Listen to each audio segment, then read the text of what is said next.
Porter, 23, was expecting his first child, a girl, late next month. Her name will be Adley. Chris Badger, Thomas Right-Wing Tribune, Kansas City, Missouri. Friends and family of a utility worker who was shot and killed on the job are still trying to come to terms with what happened. Jonathan Porter was shot and killed Tuesday morning near 9th and Brooklyn. His family and friends said it was all because he refused to give his killer a cigarette, KSHP Local News reported. He was way too young to die, was about to become a father next month, and had recently moved to Kansas City to work for InfraSource, a subcontractor for Spire Energy. He's a really good kid. If you needed anything, he would help you out, and for somebody to come up and shoot him because he wouldn't give him a cigarette, it's just mind-blowing and saddening.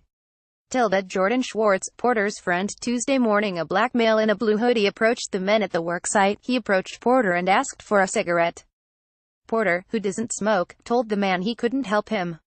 The community should be outraged and demanding justice. Most instead hide from the truth. This young man was working, and these men and women who do this job have to work extremely hard to provide the civilians with electricity. I truly hope people have had enough of this and start demanding justice and the right to open carry. The passerby walked away and then turned around and shot him, police told Porter's mother, Lindy Porter. 23-year-old Jonathan Porter dies on the way to the hospital, all because a scumbag criminal was denied a cigarette. InfraSource said in a statement Wednesday it's offering grief counseling to all of its employees in the Kansas City area. InfraSource construction sites generally have either private security or a sheriff deputy on site. Due to the areas these hardworking men and women have to perform their job, for whatever reason, there was no security on the site as of yet. The company has also established a memorial fund through the United Way of Greater Kansas City.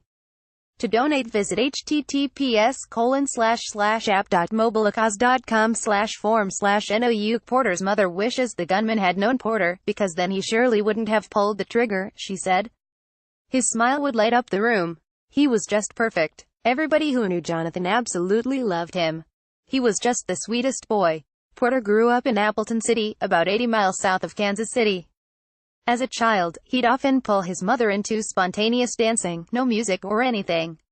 Lindy Porter said. He loved art, and his mother recently found some of his old drawings hung up on a wall in his closet. Course I laughed at it at the time, but now it's something I'm never going to paint over.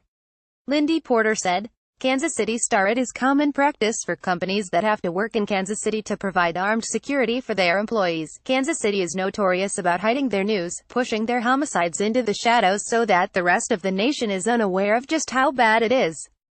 If you recognize the man in the surveillance photo, call KC Police or the KC Crime Stoppers hotline at 816-474-TIPS 8477. What throws people off on the homicide numbers yearly is KCK is literally split into two. There is Kansas City, Kansas and Kansas City, Missouri. For 2017, KCMO, local Fox News reports that 149 people were killed in homicides this year, the highest total since a record 153 in 1993, at the height of killings fueled by crack cocaine and gangs. Nearly half of the city's 2017 homicides remain unsolved. There have been 208 homicides in the Kansas City, Kansas metro area in 2017. When will people wake up and realize that these thugs and scumbags need to be cleansed out? Law enforcement is a reactionary force. In other words, law enforcement is called in after a crime has been committed. Why do people never ask, why do we tolerate these criminals and gangs? We know where they are, we know who they are, yet nothing happens. With violence and hate boiling over in our nation, everyone should be trained to conceal or open carry. God bless his family and friends, his coworkers and his unborn daughter. This is beyond a tragedy and senseless, over a damn smoke. Train how you fight, fight how you train, do not be a victim. Chris Badger. Thomas is a veteran who served our country as an Army combat medic.